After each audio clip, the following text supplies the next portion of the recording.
খুব জল পিপাসা পেয়েছে বাবা। গ্রামের খাল, বিল, কুয়ো, নালা সব যে শুকিয়ে চৌচির। শুনলাম তোমার ঘরে সামান্য জল আছে। তো আমি কি দান কেন্দ্র খুলে রেখেছি? হ্যাঁ, যে খুশি সে আসবে আর আমি জল বিতরণ করব? হ্যাঁ, তো জল সস্তা নাকি যে তোকে এমনি এমনি দিয়ে দেবো, তা আবার এমন খরার দিনে? এ গ্রামে আমার বাড়ি ছাড়া কোথাও জল নেই। যাদের অল্প সামান্য জল আছে তারা কেউ দেবে না, তাই শেষ সুযোগ দিচ্ছি, রাত অবধি ভেবে আমায় জানা। ওগো দেখো, এ কি কাণ্ড! এ কি, গোপাল কাকার বাড়িতে এত সুন্দর গাছ কোথা থেকে এলো? আর এই গরমেও কি সুন্দর ফল ফলেছে। আমাদের বাড়িতে তো জল আছে, কিন্তু এমন ফল তো নেই। গত 3 মাস বৃষ্টির দেখা মেলেনি। গ্রামের মাঠ ঘাট ফেটে চৌচির। মানুষ ধীরে ধীরে গ্রাম ছাড়া হচ্ছে। গোপালের কুয়োতে এ যাবৎ যা জল ছিল তাও শুকিয়ে গেছে। এখন শুধু গ্রামের মোড়ল খগেনের বাড়ি কুয়োতে সামান্য জল বর্তমান। খগেনদা দাম্ভিক মানুষ, ভালো দিনেই জল চাইলে দেয় না, আর এই খরার দিনে কি জল চাইলে দেবে? মনে হয় না। কিন্তু কাল সারাদিন ঘরের কারো শরীরের এক বিন্দু জল পড়েনি। কুয়োর জল পুরোপুরি শুকিয়ে গেছে। এই অবস্থায় খগেনদার কাছে হাত না পেতে উপায় নেই। খগেন এ যাবৎ যে কালোবাজারি করেছে তাই খরার দিনে তার উপকারে লাগছে।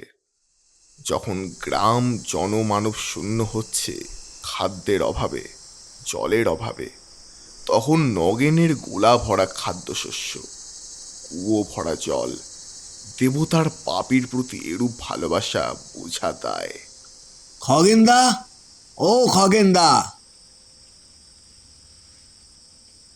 আরে গোপাল যে, কি ব্যাপার? এ ভর দুপুরে আমার বাড়ি কি করতে? একটা অনুরোধ নিয়ে এলাম খগেনদা। অনুরোধটা কি বলো শুনি, যদি পারি রাখবো। আগে খগেনদা, গত 3 মাস গ্রামের কি অবস্থা তা তো তুমি জানোই। হ্যাঁ হ্যাঁ, সে জানি বটে, তবে ঈশ্বরের কৃপায় সেই কষ্ট আমাকে ভোগ করতে হচ্ছে না। কি জানি, আমরা হতদরিদ্র মানুষ। কে জানি কি দোষ করেছি, এই নরক যন্ত্রণা আমাদের ভোগ করতে হচ্ছে কেন কে জানে।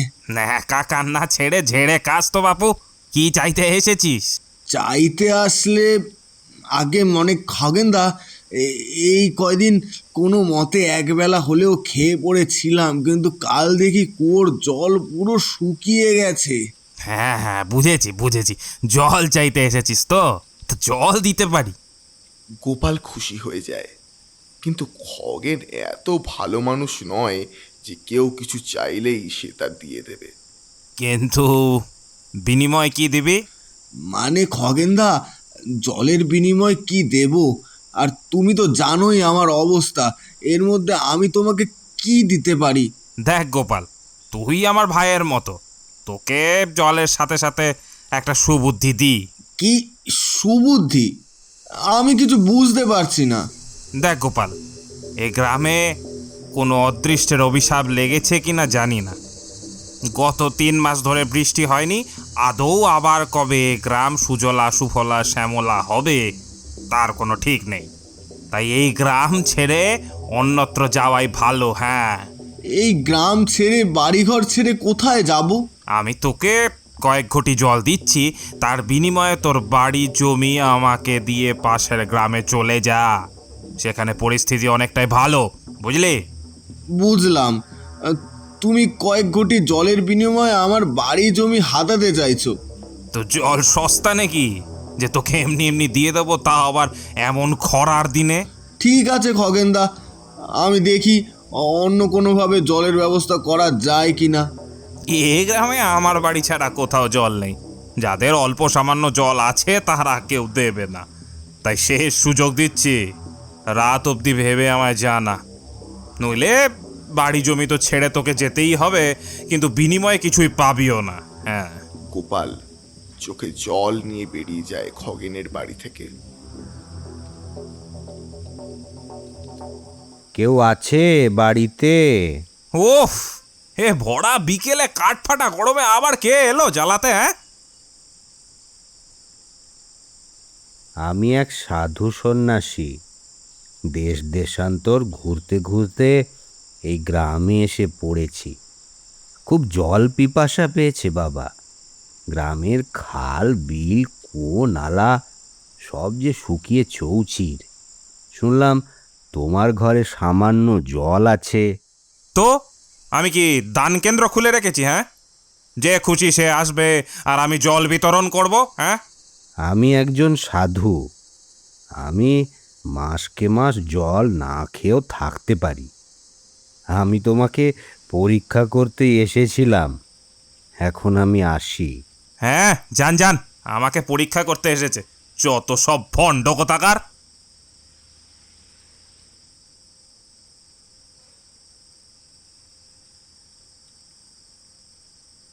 তোর কলসিতে কি জল আছে?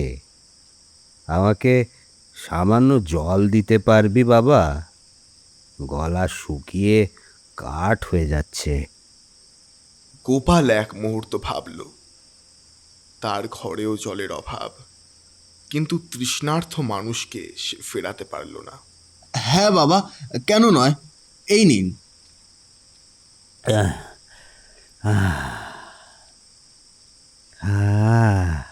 এই খরার দিনে জল কোত্থেকে পেলি তুই? আর বলবেন না বাবা, গ্রামের খাল বিল কুয়ো সব শুকিয়ে চৌচির। আমার কুয়োতে যা জল ছিল তাও শুকিয়ে গেছে। এই পাশের গ্রাম থেকে অনেক কষ্টে এইটুকু জল নিয়ে এলাম।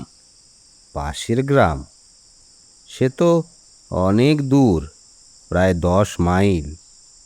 এত দূর থেকে জল বয়ে এনে আমাকে দিলি যে? নিজের তৃষ্ণার কথা ভাবলি না? ও বাবা, জল চাইলে না করতে আছে নাকি? জল তো প্রকৃতির দান। প্রকৃতি মা কেন যে আমাদের প্রতি রুষ্ট হয়ে আছেন জানি না। দুঃখ করিস না বাবা, তোর প্রতি আমি খুব তুষ্ট হয়েছি।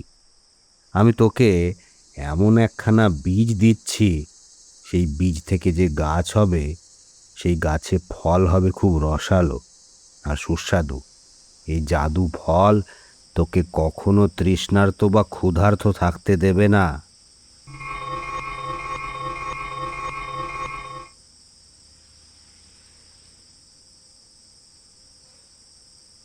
কি গো, এই খরার সময় তুমি মাটি খুঁড়ছো কেন? আর হাতে ওটা কি? একটা বীজ? এই শুকনো মাটিতে কিছু জন্মাবে না, তুমি বৃথা চেষ্টা করছো। না লতা, এই যে সে বীজ নয়। আসার পথে এক সাধু বাবা, তার সাথে আমার দেখা হয়েছিল। তিনি তৃষ্ণার্ত ছিল। আমি আমার কলসি থেকে তাকে জল খাইয়েছি। তিনি খুশি হয়ে আমাকে এই বীজটা দিয়েছেন। তো একটা বীজে আমাদের কি হবে? আমাদের তো এখন জল দরকার। সাধু বাবা বলেছেন এটা জাদু ফল। এর বীজ থেকে গাছ হবে, আর ফল খেলে আমাদের আর কোনোদিন খিদে বা তেষ্টা পাবে না। তুমি দেখো, এই গাছই আমাদের এই দুর্দিন থেকে মুক্তি দেবে। সত্যি বলছো? যদি তাই হয় তবে তো আমরা বেঁচে যাব। কিন্তু জল ছাড়া এই বীজ কি করে বড় হবে? সাধু বাবার আশীর্বাদ আছে লতা, তুমি শুধু ধৈর্য ধরো। আমাদের কষ্টের দিন এবার শেষ হতে চলেছে। পরের দিন সকালে গোপাল ও লতা ঘর থেকে বেরিয়ে দেখে এক অলৌকিক দৃশ্য। মাত্র এক রাতেই বীজ থেকে বিশাল এক গাছ জন্মেছে এবং তাতে রসালো ফল ঝুলে আছে। ওগো, দেখো, এ কি কাণ্ড! এক রাতে গাছ এত বড় হয়ে গেল। আর কি সুন্দর ফল ফলেছে দেখো, গন্ধে চারিদিক ম ম করছে। সত্যি তো লতা, সাধু বাবার কথা তো একেবারে অক্ষরে অক্ষরে ফলে গেল। এই দেখো, ফলগুলো কত রসালো।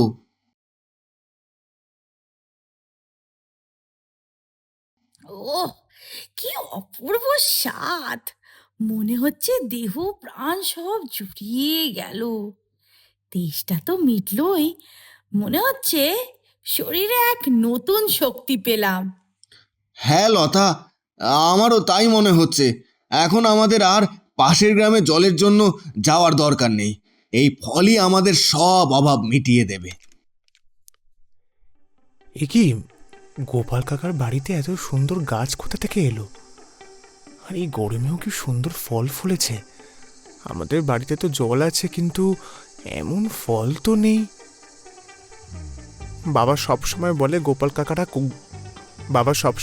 গোপাল কাকা গরিব, কিন্তু এখন তো দেখছি ওদের কাছেই সব থেকে দামি জিনিস আছে। এই ফলের কথা বাবাকে গিয়ে বলতে হবে। বাবা জানলে নিশ্চয়ই খুশি হবে। আমি এক্ষুনি গিয়ে বাবাকে জানাই। বাবা, তুমি জানো গোপাল কাকার বাড়িতে কি হয়েছে? কি হয়েছে আবার? হ্যাঁ, ওই ভিখারিটা নিশ্চয়ই গ্রাম ছেড়ে পালানোর তোড়জোড় করছে। ওর তো আর জল নেই। না বাবা, উল্টো। ওদের উঠোনে এক রাতে বিশাল একটা গাছ জন্মেছে, আর তাতে কি সুন্দর সোনালি ফল হয়েছে। গোপাল কাকার কাকিমা সেই ফল খাচ্ছে আর বলছে ওদের এই জলের দরকার নেই। ফলগুলো নাকি খুব মিষ্টি আর রসালো। হ্যাঁ, কি বলছিস? এক রাতে গাছ আর তাতে ফল? এটা কি করে সম্ভব? এই খরায় তো ঘাসও জন্মায় না, আর ওখানে গাছে ফল ভরে গেছে। হ্যাঁ,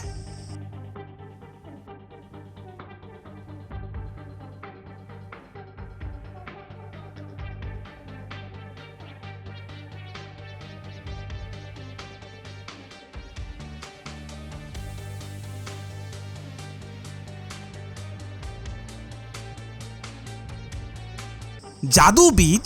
সাধু বাবা? ও, তার মানে ওই ভণ্ড সাধুটা গোপালকে ওটা দিয়ে গেল। আমি জল দিইনি বলে আমাকে দিল না, তাই তো? ওই ফলের যদি এতই গুণ থাকে, তবে সেটা তো আমার বাড়িতে থাকা উচিত। তখন আমি গোপালের বাগান থেকে ওই গাছের ডাল বা বীজ চুরি করে আনবো। আমার মাটিতেও ওই গাছ হবে, আর আমি সেই ফল চড়া দামে বিক্রি করব। গোপালকে আমি এই ফলের সুখ ভোগ করতে দেব না। আজ রাতেই আমি কাজটা সারব।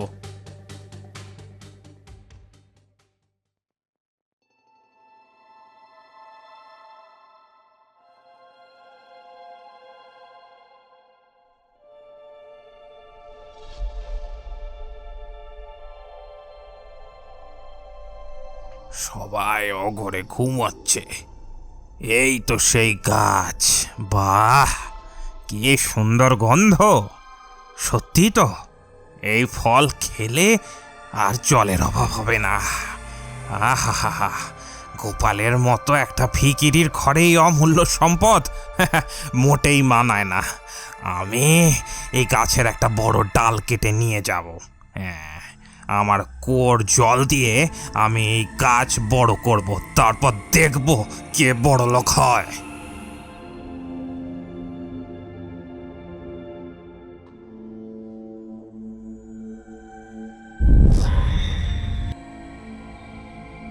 এই তো লাগিয়ে দিলাম। আমার কুয়োর অফুরন্ত জল দেবো এতে। কাল সকালে যখন গোপাল দেখবে তার গাছের ডাল চুরি হয়েছে, তখন ওর মুখটা দেখার মতো হবে। আর আমার বাড়িতে যখন এই ফল হবে, আমি সারা গ্রামের ওপর রাজত্ব করব। জলের সাথে এবার জাদু ফলও আমার মুঠোয়। এবার দেখবি খগেন মোড়লের ক্ষমতা। খগেনের বাড়িতেও গাছ বড় হলো, কিন্তু সেই গাছের ফল দেখতে একদম অন্যরকম। ফলগুলো কুচকুচে কালো এবং দেখতে কুৎসিত। এ কি, গাছ তো বড় হলো, কিন্তু ফলগুলো এমন কালো কেন? হয়তো এটা অন্য কোনো জাতের। সুমন, তুই একটা খেয়ে দেখ তো কেমন স্বাদ। ঠিক আছে বাবা।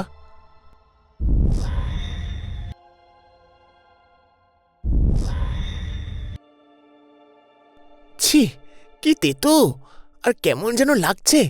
ও বাবা, আমার শরীরটা কেমন। সুমন, সুমন, সুমন, চোখ খোল বাপ। এ কি, তোর কি হলো?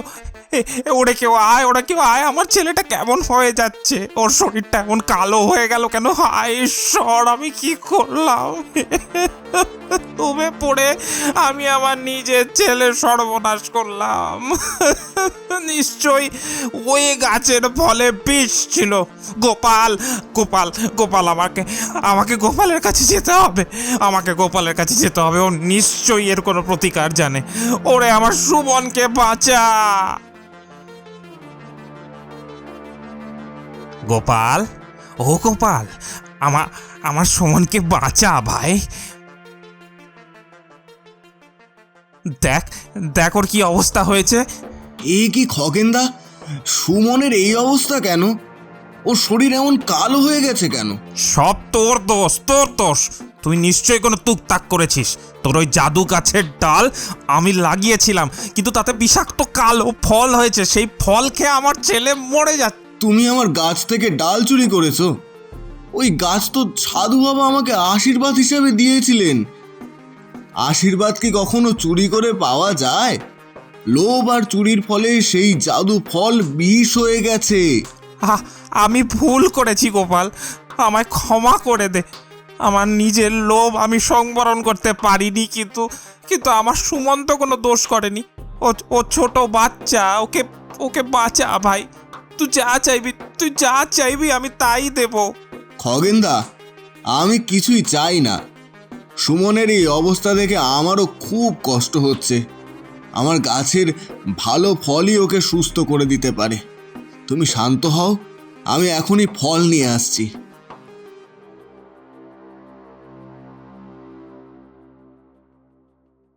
গোপাল পরম মমতায় সুমনকে একটি ভালো ফল খাইয়ে দেয়।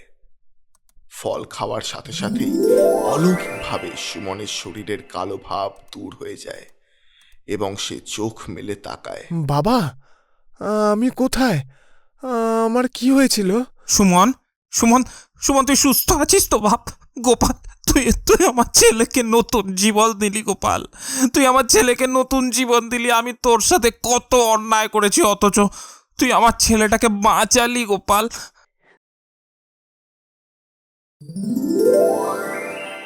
প্রকৃতি আর ঈশ্বর তাকেই আশীর্বাদ করেন যার মনে দয়া আছে। তুমি তৃষ্ণার্তকে জল দাওনি, কিন্তু গোপাল দূর থেকে জল বয়ে এনে আমাকে খাইয়েছে। তাই ওর ফল অমৃত হয়েছে, আর তোমার ফল হয়েছে বিষ। তবে আজ গোপালের দয়ার কারণেই তোমার ছেলে বেঁচে ফিরল। আমায় ক্ষমা করুন বাবা, আমায় ক্ষমা করুন। আমি আমার ভুল বুঝতে পেরেছি। আজ থেকে আমার কুয়োর জল সবার জন্য। আমি আর লোভ করব না। সাধু বাবা, আমাদের গ্রামটাকে রক্ষা করুন। সবাই খুব কষ্টে আছে। তোর মন খুব বড় গোপাল। তোর এই ত্যাগের পুরস্কার পুরো গ্রাম পাবে।